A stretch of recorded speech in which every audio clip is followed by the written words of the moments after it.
Definisi kemiskinan, yaitu kemiskinan absolut dan relatif.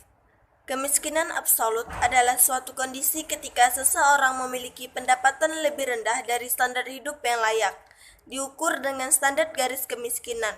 Mereka dianggap tidak mampu memenuhi barang dan jasa yang diperlukan seperti tempat tinggal, makanan, dan pakaian. Misalnya suatu negara dapat mengadopsi standar garis kemiskinan sebesar 1 US dollar per hari. Sementara itu, kemiskinan relatif tidak didasarkan pada nominal, tapi persentase dari standar tertentu. Misalnya, rumah tangga masuk dalam kategori kemiskinan relatif ketika mereka menerima 60% lebih sedikit dari rata-rata pendapatan rumah tangga. Mereka miskin karena mereka di bawah rata-rata kemiskinan relatif, juga dapat berubah seiring dengan pertumbuhan ekonomi.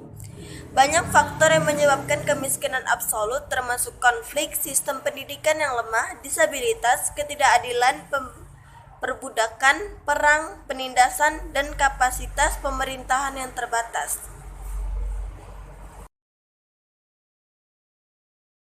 Paradigma kemiskinan. Teori-teori kemiskinan pada umumnya bermuara pada dua paradigma besar yang juga berpengaruh pada pemahaman mengenai kemiskinan dan penanggulangan kemiskinan. Dua paradigma yang dimaksud itu adalah neoliberal dan demokrasi sosial. Dua paradigma ini memiliki perbedaan yang sangat jelas, terutama dalam melihat kemiskinan maupun dalam memberikan solusi penyelesaian masalah kemiskinan. Paradigma yang dimaksud adalah sebagai berikut. Yang pertama, paradigma neoliberal. Pada paradigma ini, individu dan mekanisme pasar bebas menjadi fokus utama dalam melihat kemiskinan. Pendekatan ini menempatkan kebebasan individu sebagai komponen penting dalam suatu masyarakat. Dalam hal ini dapat dikategorikan sebagai kemiskinan absolut. Menurut pendekatan ini, penyebab kemiskinan yaitu dikarenakan adanya kelemahan dan pilihan-pilihan individu, yaitu seperti lemahnya pengaturan pendapatan, lemahnya kepribadian seperti malas, pasrah, bodoh, dan strategi penanggulangan kemiskinan dari pendekatan neoliberal ini yaitu dengan yang pertama menyalurkan atau penyaluran pendapatan terhadap orang miskin secara selektif. Dan yang kedua, memberikan pelatihan keterampilan pengelolaan keuangan melalui inisiatif masyarakat dan lembaga swadaya masyarakat atau biasa disebut dengan LSM. Paradigma kemiskinan yang kedua yaitu paradigma demokrasi sosial. Pada paradigma ini tidak melihat bahwasanya kemiskinan itu sebagai persoalan yang individu, melainkan melihatnya itu sebagai persoalan yang struktural. Mengapa? Karena ketimpangan dan ketidakadilan yang terjadi dalam masyarakatlah yang menjadi penyebab adanya kemiskinan tersebut. Jadi menurut pendekatan ini ada beberapa hal yang menjadi penyebab adanya kemiskinan, yaitu yang pertama karena adanya ketimpangan dalam struktur politik dan ekonomi. Dan yang kedua adanya ketidakadilan sosial. Sehingga strategi penanggulangan kemiskinan yang tepat dapat dilakukan dengan cara melakukan penyaluran distribusi atau penyaluran pendapatan dasar yang secara universal atau secara menyeluruh di dalam masyarakat. Dan yang kedua, melakukan perubahan fundamental dalam pola-pola pendistribusian, baik itu dalam intervensi negara maupun kebijaksanaan sosial. Strategi pengentasan kemiskinan. Strategi pengentasan kemiskinan yang dilaksanakan oleh pemerintah dapat dibagi menjadi dua bagian besar. Yang pertama, melindungi keluarga dan kelompok masyarakat yang mengalami kemiskinan sementara. Dan yang kedua, membantu masyarakat yang mengalami kemiskinan kronis dengan memperdayakan dan mencegah terjadinya kemiskinan baru. Strategi tersebut selanjutnya dituangkan dalam 3 program yang langsung diarahkan pada penduduk miskin, yaitu seperti 1. Penyediaan kebutuhan pokok, yang kedua pengembangan sistem jaminan sosial, dan yang ketiga pengembangan budaya usaha. Selain itu, penduduk miskin mempunyai strategi sendiri untuk menanggulangi kemiskinannya. Strategi yang ditempuh yaitu dengan pinjam dari lembaga informal, menambah jam kerja, anggota keluarga ikut bekerja, merantau, atau berhemat.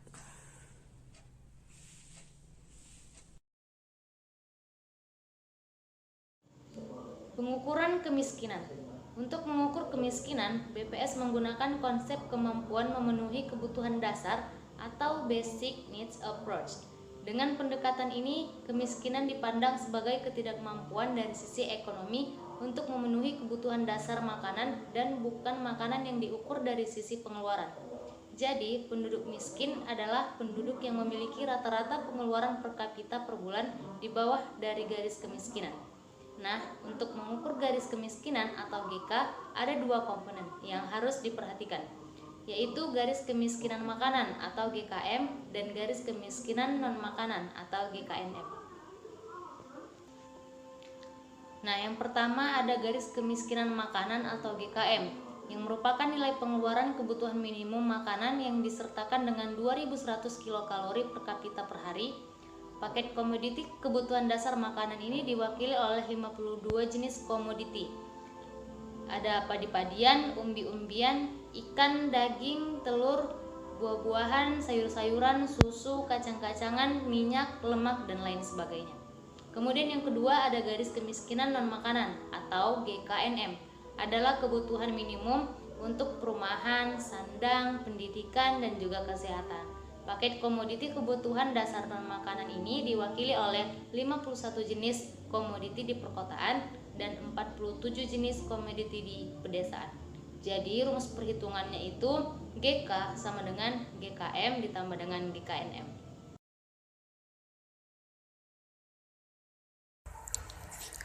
Konsep dasar distribusi pendapatan. Distribusi pendapatan merupakan bagian dari pembangunan ekonomi. Nah, distribusi pendapatan memiliki pengertian penyebaran pendapatan pada suatu wilayah geografis. Dengan pemerataan distribusi pendapatan di suatu wilayah, maka tingkat kesenjangan antara si kaya dan si miskin pun tidak akan tinggi. Hasilnya, setiap orang mendapatkan fasilitas dan penghidupan yang layak dan setara. Sayangnya, pemerataan ini bukanlah perkara mudah, karena tidak merata distribusi pendapatan akan memicu ketimpangan pendapatan yang merupakan awal dari munculnya masalah kemiskinan. Nah, distribusi pendapatan dikatakan adil bila merata ke seluruh lapisan masyarakat yang benar-benar membutuhkan dan sesuai target. Nah, distribusi pendapatan dapat dikatakan efektif bila merata sehingga tidak terjadi ketimpangan. Apabila si miskin tidak mendapatkan fasilitas yang sama dengan lainnya, maka pemerintah bisa memberikan bantuan baik tunai, skill, dan kesempatan kerja maupun program pemerintahan lainnya.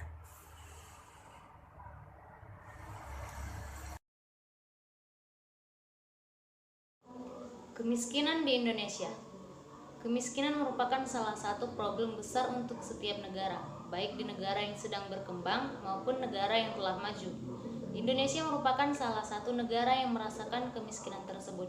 Kemiskinan di Indonesia terjadi dikarenakan lemahnya usaha pemerintah mengatasi persoalan kemiskinan yang dapat menyebabkan munculnya berbagai persoalan sosial, ekonomi, dan politik di tengah-tengah masyarakat.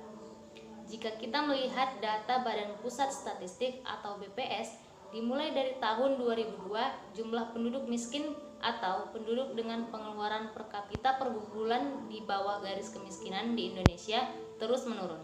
Data jumlah penduduk miskin pada periode Maret 2019 sampai Maret 2010 turun dari 32,53 juta atau 14,15% menjadi 31,02 juta atau 13,33%. Menghilangkan kemiskinan bisa dikatakan sebagai mimpi sebuah negara, tetapi mengurangi kemiskinan sekecil mungkin bisa dilakukan. Nah, selain dari data BPS, ada juga dikutip dari laman resmi Organisasi Kesehatan Dunia, bahwasanya mengatakan dari 257,8 juta penduduk Indonesia, ada di antaranya 19,7 yang tidak bisa memenuhi kebutuhan pangan mereka. Dan ada 37,2% anak di bawah umur 5 tahun mengalami stunting atau gizi yang buruk.